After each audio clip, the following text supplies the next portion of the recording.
क्या हो अगर आप एक ऐसे जेल में कैद हो जाए जहाँ से भागना लगभग नामुमकिन हो। तो आज हम देखेंगे 1994 की एक ऐसी ही कहानी द शॉशैंक रिडेम्पशन को। Hello YouTube family, welcome to Ultimate Movie Explainer. तो कहानी की शुरुआत में हम एंडी नाम के एक शख्स को देखते हैं जिस पर हत्या का आरोप था। उसने अपनी बेगुनाही साबित करने की काफी कोशिश की, लेकिन फिर भी उसे 40 साल कैद की सजा सुनाई गई, जिसके चलते उसे देश के सबसे खतरनाक शॉशैंक जेल में भेज दिया गया। वही जेल में रेड नाम के क्रिमिनल की पूछताछ हो रही थी, जिससे सवालात करने के बाद ये तय होगा कि रेड कब तक जेल से निकल पाएगा, क्योंकि जेल में रेड को अब तक 20 साल गुजर चुके थे। लेकिन हर मुमकिन कोशिश करने के बाद भी रेड को बेल नहीं मिल पाती, इसलिए वो फिर से अपनी जेल की जिंदगी जीने निकल पड़ता है। उसी वक्त वहाँ नए कैदियों की वैन आती है, जिसमें एंडी भी मौजूद था। उन नए कैदियों को देखकर पुराने कैदी उन पर पैसा लगाने लगते हैं कि कौन सा कैदी पहले रोएगा, और रेड ने अपने पैसे लगाए थे एंडी पर। लेकिन उस रात एंडी की वजह दूसरा ही कैदी रोने लगता है, जिसकी आवाज सुनकर कैप्टन हेडली अपने साथियों के साथ फौरन वहां आकर उस कैदी को पीटने लगता है, क्योंकि उसे कैदियों को पीटने में काफी मजा आता था। पर हुआ कुछ ऐसे कि कैप्टन हेडली के मार से उस कैदी ने अपनी जान ही गंवा दी, और अगली सुबह सारे कैदियों तक ये खबर पहुंच गई थी कि वो कैदी मर चुका है। कुछ दिनों बाद एंडी को ये खबर लगती है कि रेड बाहर के सामान को अंदर ला सकता है, इसलिए वो रेड से मिलकर उसे एक हथौड़े का इंतजाम करने के लिए कहता है। रेड को लगता है कि शायद एंडी जेल से भागने के लिए हथौड़ा चाहता है, लेकिन ऐसा नहीं था। इसलिए रेड एंडी की मांग पूरी करने के लिए मान जाता है। साथ ही वो एंडी को सिस्टर्स गैंग से दूर रहने की चेतावनी देता है, जिसका लीडर बॉक्स था, और उसे नए कैदियों को बुली करने में काफी मजा आता था। कुछ दिनों बाद एंडी भी समझ जाता है कि बॉक्स की नजर अब उस पे है। अपने कैद की शुरुआती दिनों में एंडी का ज्यादातर वक्त कपड़े धोने में और सिस्टर से लड़ने में ही जाता था। अब समय के साथ एंडी और रेड दोनों काफी अच्छे दोस्त बन चुके थे। एक दिन जब छत पर काम करने के लिए कैदियों को चुना जा रहा था, तब रेड एंडी और अपने दोस्तों की शिफ्ट उसके साथ ही करवा लेता है। वही एक दिन काम करते वक्त एंडी कैप्टन हेडली की बातें सुन लेता है कि उसे इस बार टैक्स ज्यादा भरना पड़ेगा, जिस वजह से वो काफी परेशान था। आपको बता दूं कि यहाँ आने से पहले एंडी एक बैंकर था, और अपना दिमाग लगाते हुए बताता है कि कैसे वो टैक्स भरने से बच सकता है, पर बदले में उसे और उसके साथियों के लिए बियर चाहिए होगी। पहले तो हेडली इस बात के लिए इनकार कर देता है, लेकिन बाद में एंडी का दिमाग देखकर वो उसकी मांग पूरी कर देता है। और ऐसे ही समय के साथ एंडी पूरे जेल में अपनी पकड़ बना लेता है। कुछ वक्त बाद एक बार फिर से एंडी रेड के पास एक अजीब सी डिमांड लेकर आता है कि उसे रीटा नाम के एक्ट्रेस का पोस्टर चाहिए। रेड एंडी को फौरन हाँ कर देता है। एक दिन सिस्टर्स ग्रुप ने एंडी को उसके रूम में ही घेर लिया, लेकिन एंडी ने डरने की वजह बॉक्स का सामना किया। लेकिन सिस्टर ग्रुप ने मिलकर एंडी को इतना मारा कि एंडी को हॉस्पिटलाइज करना पड़ा, और बॉक्स को एक अंधेरे कैबिन में बंद कर दिया। पर जब वो उस जगह से बाहर निकला तो हेडली की मार से बॉक्स हमेशा के लिए अपाहिज हो गया। यहाँ जब एंडी हॉस्पिटल से वापस आया तो उसे रेड ने तोहफे में दिया हुआ रीटा का पोस्टर मिलता है। अब जेल वार्डन सैमुअल को भी एंडी के तेज दिमाग के बारे में पता चल चुका था, इसलिए वो कमरे की छानबीन करने के बहाने एंडी से मिलने आया था।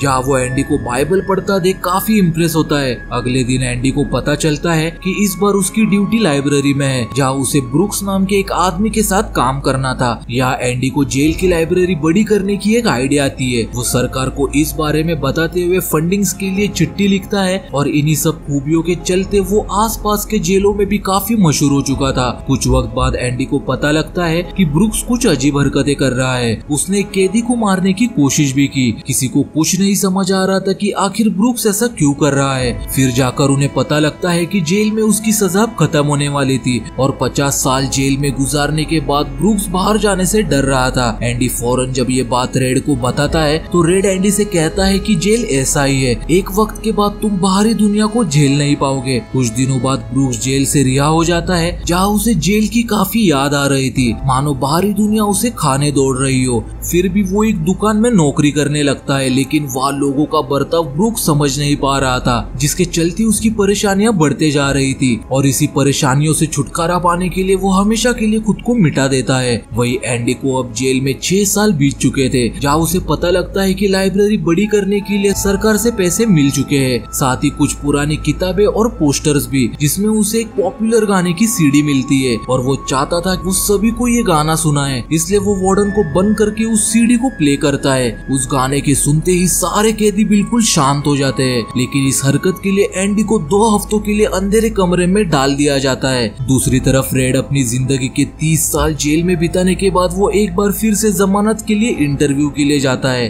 लेकिन एक बार फिर से उसका बेल का फॉर्म रिजेक्ट हो गया था। अब सरकार से मिले हुए पैसों से एंडी एक काफी बड़ी और अच्छी लाइब्रेरी बना लेता है, जिसका नाम वो अपने दोस्त ब्रूक के नाम से रखता है। साथ ही एंडी ने अब कैदियों को पढ़ाना भी शुरू कर दिया था, ताकि बाहर निकलने पर वो हंसी खुशी अच्छी नौकरी करके अपनी जिंदगी संवार सके। यहाँ वार्डन भी एंडी के दिमाग का इस्तेमाल करके काफी पैसे कमा रहा था। साथ ही कैदियों को वो किसी मजदूरों की तरह काम करवाता था, और वार्डन के इसी सारे काले पैसों को छिपाने के लिए एंडी ने उन पैसों को अलग अलग बैंक्स के रैंडियल नाम के अकाउंट में डाले थे। असल में एंडी ने खुद ही अकाउंट्स खोले थे, और रैंडियल नाम के किसी इंसान का कोई भी वजूद नहीं है। ये सिर्फ एंडी ने इसलिए किया था ताकि कुछ गड़बड़ होने पर शक रैंडियल पर जाए, ना ही कि सैमुअल पर। कुछ सालों बाद वहाँ कुछ और नए कैदी आते हैं, जिसमें एक टोनी नाम का लड़का भी था, जो इस जेल में सिर्फ 2 साल की सजा काटने आया था। टोनी काफी खुशनुमा लड़का था, जिस वजह से रेड और एंडी से उसकी काफी अच्छी दोस्ती हो जाती है। एक दिन टोनी एंडी से अपनी डिग्री पूरी करने के लिए मदद मांगता है, जिसके कई दिनों के मेहनत के बाद एंडी के सिखाने से टोनी अपनी एग्जाम देने के लिए बिल्कुल तैयार था। एग्जाम के बाद बातचीत के दौरान टोनी रेड और एंडी को बताता है कि मैं जब दूसरे जेल में था तभी मुझे एक आदमी मिला, जिसने गोल्फर और उसकी बीवी के कत्ल का इल्जाम एक बेगुनाह बैंकर पर डाल दिया। इस बात को सुनकर एंडी फौरन ये बात समझ जाता है कि उस घटना का बेगुनाह बैंकर वो खुद है। एंडी फौरन वार्डन के पास जाकर एक ट्रायल की मांग करता है, ताकि वो टोनी को गवाह बनाकर खुद को बेगुनाह साबित कर सके, लेकिन वार्डन इस बात के लिए मना कर देता है, क्योंकि उसे डर था कि अगर यहाँ से एंडी बाहर गया तो उसके पैसे कमाने का जरिया भी चला जाएगा। साथ ही वार्डन 1 महीने के लिए एंडी को अंधेरे कमरे में बंद कर देता है। कुछ दिनों बाद टोनी को अपनी डिग्री भी मिल जाती है, और रात को उसे जेल से बाहर लाया जाता है, जहाँ हेडली टोनी को मार देता है ताकि वो एंडी की मदद ना कर पाए। अब वार्डन एंडी को टोनी की मौत की खबर सुनाता है और उसे बताता है कि उसने जेल से भागने की कोशिश की, इसलिए उसे मार दिया गया। लेकिन एंडी को विश्वास था कि टोनी ऐसा नहीं कर सकता। साथ ही वो अब से वार्डन की मदद करने से भी मना कर देता है, जिस पर वार्डन उसे धमकी देता है कि अगर उसने ऐसा किया तो वो जेल की लाइब्रेरी हमेशा के लिए बंद कर देगा।